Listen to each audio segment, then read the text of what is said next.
you. For more on the future of Mike Johnson as Speaker of the House, let's welcome in columnist for the Daily Signal and author of The War on History, Jarrett Stepman. Jarrett, Happy New Year. Welcome back to the show. Speaker Johnson meeting with President-elect Trump at Mar-a-Lago to discuss strategy. How important is this face-to-face between these two to guarantee that Johnson gets selected as Speaker again?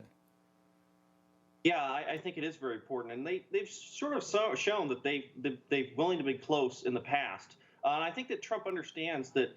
Look, I mean, he needs to hit the ground running, whoever the speaker is, come election time. And I think that Johnson, he has been very supportive of because he knows that he doesn't have a long timetable for this. And I think that that is a big part of this decision to back Johnson so strongly. I think to surprise, I think a lot of conservatives who I think have not been particularly happy with Johnson as Speaker of the House. He has received a lot of criticism, especially on the spending issue, Ukraine issue. I think that is the place where there's been so much disenchantment, I think, from a lot of Republicans. But I think Trump understands that he does need a strong backer in the Speaker of the House, and he doesn't want to repeat the relationship maybe he had last time with Speaker Paul Ryan during his first term in office. So I don't think he wants to repeat that situation with Johnson. But this is a test, isn't it, Jarrett, of Trump's influence and sway.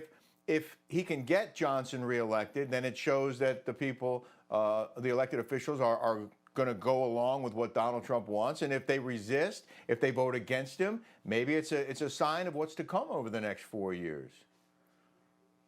It definitely could be. I mean, you could see how harshly he went after, especially Representative Chip Roy from Texas, who's been kind of a conservative firebrand, mostly supportive of, I think, Trump's agenda.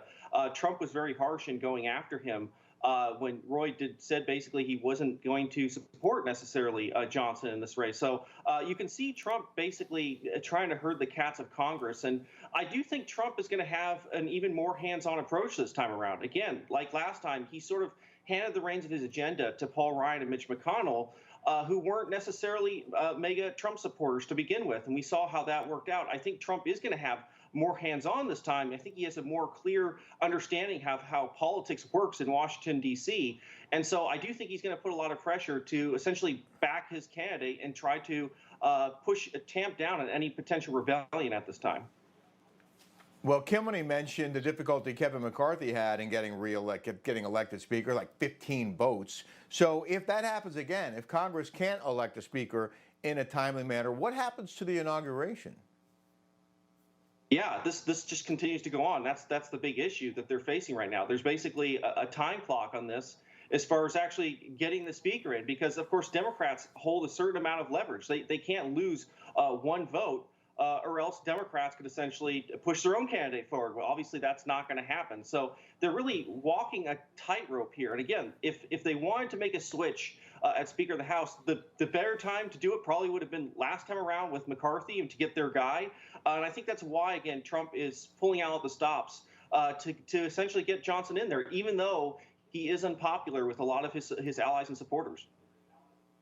Well, the last thing Donald Trump needs is chaos in Congress when he's sworn in. So let's hope they work this out in a timely fashion. Jarrett Stepman, thanks so much for your time.